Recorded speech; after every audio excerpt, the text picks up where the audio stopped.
वफाकी वज़ीर इत्तलात फवाद चौधरी और शहबाज गिल मीडिया से गुफ्तगू कर रहे हैं। प्रोजेक्ट का आगाज किया है जो कौमों की तकदीर जो है वो बदलेगा।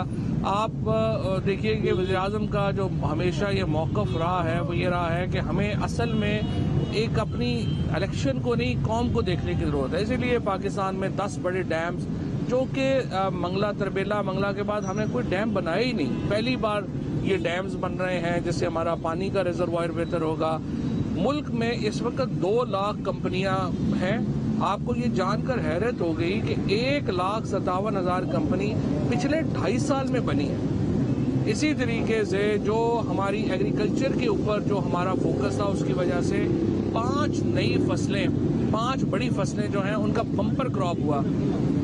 जो चावल है पाकिस्तान की तारीख का सबसे बड़ा क्रॉप हुआ, गंदम पाकिस्तान की तारीख की सबसे बड़ी क्रॉप हुई, मकई सबसे बड़ी क्रॉप हुई और अब कॉटन जो है उसमें 44% इजाफा हुआ इस साल। पाकिस्तान के एग्रीकल्चर सेक्टर में 1100 अरब रुपया इजाफी गया है।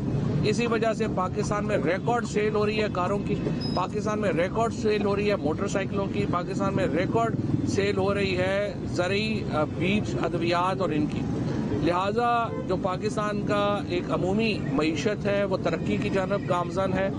55 अरब डॉलर पाकिस्तान वापस करने जा रहा है 5 सालों में दुनिया के। आप अंदाज़ा लगाएं जो आज जरदारी और नवाज शरीफ और इनके जो चमचे कड़चे हमारे बैठ के लेक्चर देते हैं इकॉनमी का, इन्होंने मुल्क की इकॉनमी का बेड़ा गर्क कर दिया कर्जे ले लेके। और आज हमें 5 सालों में वो लोग जो बैठ के तनकीद कर रहे हैं कि इस हुकूमत ने क्या कर लिया, 55 अरब डॉलर हम वापस कर रहे हैं। और कोरोना जैसी बला जो 100 साल बाद इस तरह का एक पेंडेमिक आता है जो पूरी इकॉनमीज को, दुनिया को उड़ा के रख देता है। आज अल्हम्दुलिल्लाह पूरी दुनिया में अगर कोई मुल्क है जिसने रिकवरी दिखाई है कोरोना से तो वो पाकिस्तान है। ये मुमकिन ही नहीं था वज़ीर आज़म की क़यादत के बगैर, इमरान खान के उस विजन के बगैर कि हम ये सब कुछ कर पाते। और अल्लाह का शुक्र है कि एक कद वाला आदमी जिसका एक दुनिया में कद है वो पाकिस्तान की क़यादत कर रहा है और इंशाअल्लाह ताला पाकिस्तान जो है वो आगे का सफ़र कर रहा है। देखिए हमारा मुकाबला जो है वो बोनों के साथ है। आज एक और बोना मैं देख रहा था कुछ देर पहले, जरदारी साहब बात कर रहे थे, जब आपने अदालत जाना होता है आप व्हील चेयर मंगवा लेते हैं, जब आपको जेल का पता होता है आप स्पेशल वो जो माजूरों की गाड़ियां होती हैं उस पर आते जाते हैं। जो ही आपको जमानत मिलती है, आपको सांस मिलता है, आप अपने कद से बड़ी बढ़के मारना शुरू कर देते हैं। देखिए उन्होंने कहा मैं खैमे लगा लूंगा बाहर, आपके लोग ही इतने आने हैं कि 1-2 खैमों में ही पूरे हो जाएंगे। हालत आपने पीपल्स पार्टी जैसी पार्टी जो है उसकी ये कर दी है, इतनी बड़ी जो जमात है उसकी हालत ये कर दी है कि आज पीपल्स पार्टी के पास पंजाब में उम्मीदवार नहीं है। ये जो बड़ी लीडरशिप है उनकी आज जो टीवियों पे सिर्फ ये जो पार्टियां हैं ये सिर्फ टीवियों की वजह से अब आजकल जिंदा है। अगर इनकी टीवी कवरेज बंद कर दें 2-4 दिन तो ये तो वैसे ही फारूक हो जाए। इनकी ग्राउंड पे तो ये है ही नहीं कोई। जो तमाम इस वक्त इनकी सियासत है इन बड़ी जमात सो कॉल्ड जमातों की, वो सिर्फ टीवी के सहारे पर चल रही है। ग्राउंड में ना, अभी आपने केपी का इलेक्शन देख लिया, मरियम नवाज जो है वो अपनी शिकस्त का जश्न मना रही हैं केपी में। यानी आप देखिए कि नून लीग और पीपल्स पार्टी फारग ही हो गए वहां से। केपी में उनको किसी ने जो है वो झूठे मुंह वोट नहीं डाला और आज भी विलेज काउंसिल्स में अल्हम्दुलिल्लाह केपी में सबसे बड़ी पार्टी पीटीआई है, दोबारा साबित हुआ। और वो जश्न क्या मना रहे हैं, अपनी पार्टीज के राउट होने का, अपनी पार्टीज के खत्म होने का जश्न मना रहे हैं खैबर पख्तूनख्वा में। ये तो इनकी हालत है, बजाय इसके कि अपने कारकुनों के साथ जाते, उनको हौसला देते और एक कौमी सियासत करते। ये एक छोटे छोटे सियासी बोनों से हमारा मुकाबला है। किसी जगह के ऊपर जेयूआई से, किसी जगह के ऊपर पीपल्स पार्टी से, किसी जगह के ऊपर नून से। इमरान खान के कद का आदमी इनके पास कोई नहीं है। लिहाजा ये जो प्रोपेगेंडा अभी करेंगे, महंगाई हो गई, लुट गए, मर गए, बर्बाद हो गए, इनकी सारी सियासत जो है वो सिर्फ यही रह गई है। पाकिस्तान इंशाल्लाह दुनिया का 5वां बड़ा मुल्क है। हम दुनिया की 7 एटमी ताकतों में है, कोई पाकिस्तान को खतरा नहीं है। पाकिस्तान में ओवरसीज पाकिस्तानी इस वक्त पाकिस्तान के लिए मेरे साथ साहबजादा जहांगीर खड़े हैं जो ट्रेड और के एडवाइजर हैं प्राइम मिनिस्टर साहब के यूके में और यूरोप में। इनसे आप पूछें, पूरे यूरोप में यूके में तमाम पाकिस्तानी जो हैं उनके लिए उनका एक जज्बा है इस वक्त पाकिस्तान के लिए। ऐसा जज्बा पहले कभी नहीं हुआ। ओवरसीज पाकिस्तानी जो हैं वो हमारे साथ खड़े हैं। इस वक्त पाकिस्तान के गरीब तबके हमारे साथ खड़े हैं। और ये जो जमातें हैं, जरदारी साहब कल बात कर रहे थे कि हम सिंध के लिए जो है वो प्लान लेके आएंगे। और 30 साल तो आपको वहाँ इंतजार करते हो गए हैं, प्लान आप कब लेके आएंगे? आप जब जाने वाले हो गए आप कह रहे हैं हम प्लान लेके आएंगे।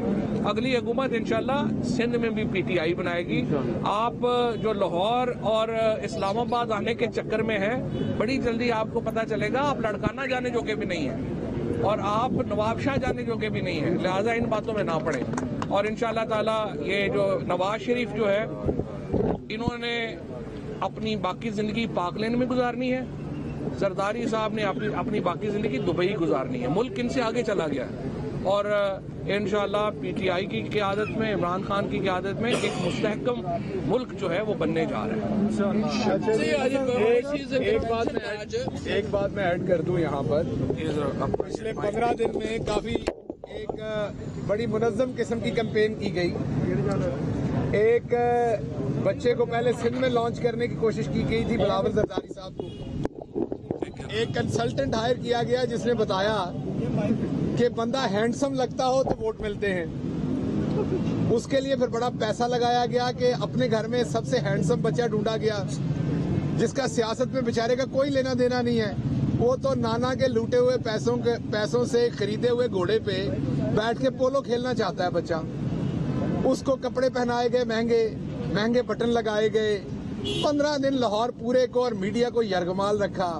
अपने जो दोस्त मीडिया वाले हैं उनसे फ्रंट पेज पे तस्वीरें लगाई, हिंदुस्तानी गाने गाए गए। वैसे हमें गाना गाने पे एतराज नहीं है, लेकिन पाकिस्तानी गाना भी हो सकता था कोई। हिंदुस्तानी गाने गाए गए और लॉन्च किया गया। तो मैं ये बताता चलूं कि सियासत में लॉन्च होने के लिए आपको सिर्फ शख्सी जाज़बियत नहीं चाहिए होती, बल्कि ऊपर वाला जो हिस्सा है जिसे दिमाग कहते हैं, वहां पर भी किसी चीज की मौजूदगी की जरूरत होती है। उसके साथ साथ इर्तिका के अमल की भी जरूरत होती है। आपकी एवोल्यूशन कैसे हुई है, आपकी ग्रूमिंग कैसे हुई है, आपका एक्सपोजर क्या है, आपकी स्ट्रगल क्या है, आपकी अचीवमेंट क्या है, आपका कंट्रीब्यूशन क्या है। और वहां तो एक बहुत बड़ा जीरो है जिसे हिंदी में शून्य कहते हैं। तो एक बहुत बड़े शून्य को आप या शोने को आप हाथ पकड़ के लीडर नहीं बना सकते। भले आप अदालतों में हाथ पकड़ के लाएं, भले 15 दिन आप शादियों में लॉन्च करें। तो पहली बात तो ये कर दूं। दूसरी, जरदारी साहब ने, जैसे चौधरी साहब ने अभी फरमाया कि जैसे ही उन्हें जमानत मिली है और उन्होंने बड़ी बड़ी बढ़के मारी हैं और कल झूला झूल रहे थे, तो उनकी खिदमत में पंजाबी का एक शेर अर्ज करता हूं कि पींगा झूटन नूं सबना दा दिल करदा, पींगा झूटन नूं सबना दा दिल करदा, पर उमरा नाल हलारे चंगे लगते ने। तो जरदारी साहब, वो वक्त पीछे चला गया, पाकिस्तान आगे निकल चुका है। अब पाकिस्तान इस तरह का पाकिस्तान नहीं है कि आपके झूठों को दोबारा सुन लेगा। अब पाकिस्तान ने देख लिया, आपने सिंध की आवाम के मुंह से लुकमा कैसे छीना, बदन से कपड़ा कैसे छीना। और तीसरी बात जो मैं करूं इम्पोर्टेंट, कल जब पूछा गया कि जुनैद सफदर जो हमारा भांजा लगता है, मरियम हमारी बहन लगती है इस्लाम के हिसाब से, हम उनका बड़ा एहतराम करते हैं, तो पूछा गया कि जुनैद की जो वालदा हैं उनकी लंदन तो क्या पाकिस्तान में कोई प्रॉपर्टी नहीं है, काम वो कोई करती नहीं है, और जुनैद के जो वालिद हैं वो 1500 रुपए माहवार पे हैं। तो ये इतना पैसा किसने लगाया शादी पर? क्या सवाल पूछना होगा कि खोखर बरादरान ने लगाया तो क्या वो आगे मेयर के उम्मीदवार हैं? तो जब ये सवाल पूछा गया तो उन्होंने कहा कि जी मैं हूं बाबा नंग। उन्होंने अपने आप को पीर कहा और उनके दरबार का नाम है बाबा नंग। तो उन्होंने कहा कि मैं हूं बाबा नंग और मुझे ये मुरीदैन चढ़ावा चढ़ाते हैं। तो जनाब, ये करामतें और चढ़ावे ना बताएं, रसीदें दें। अगर ऐसे कोई चढ़ावों के साथ आपके वहां लंदन में अपार्टमेंट बनते हैं और ऐसी शादियां बनती हैं, तो हमारे भी गांव में बहुत सारे पीरों के टब्बर हैं, हम उनको भी वो गिदड़ सिंह ही बता दें। तो मेहरबानी करके रसीदें दें और ऐसे जाली लॉन्च ना करें। अब मैं दावत दूंगा साहबजादा जहांगीर साहब को, जो प्राइम मिनिस्टर के मुशीर हैं ट्रेड एंड इन्वेस्टमेंट पे यूरोप और यूके में, और खुसूसी तौर पर प्राइम मिनिस्टर के साथ मुलाकात करने के लिए तशरीफ लाए हुए हैं। साहब बिस्मिल्लाहिर्रहमानिर्रहीम। देखें, इस वक्त आसिफ जरदारी की और नवाज शरीफ की बात हो रही थी। मैं हैरान हूं कि ये इस मुल्क में किस शक्ल से, किस दिल से सियासत कर रहे हैं। मैं वहां रहता हूं, लंदन में रहता हूं। लंदन में जो इनके घर, इनका लाइफस्टाइल रहने का है, वो आप लोग समझ भी नहीं पाएंगे। अरबों रुपयों, अरबों डॉलर के अंदर इनकी प्रॉपर्टियां वहां पर, जो ढाके से बनाया हुआ सारा इनका वहां पर हिसाब लाइन से चल रही है। यार, कुछ तो शर्म खाओ। इस गरीब अवाम के पास जाके तुम जलसा करते हो। मैं तो अवाम पे भी हैरान हूं कि कैसे तुम इनका जलसा सुन लेते हो। इनको तो गरे बांध से पकड़ के, रस्सियों से बांध के इनको अपने पास बिठाओ और इनसे बोलो ये पैसा वापस लाओ जो वहां पर है। हमारे कोर्ट क्यों नहीं कुछ कर पा रहे? इसलिए नहीं कर पा रहे। वफाकी वज़ीर इत्तलात फवाद चौधरी और शहबाज गिल मीडिया से गुफ्तगू कर रहे हैं।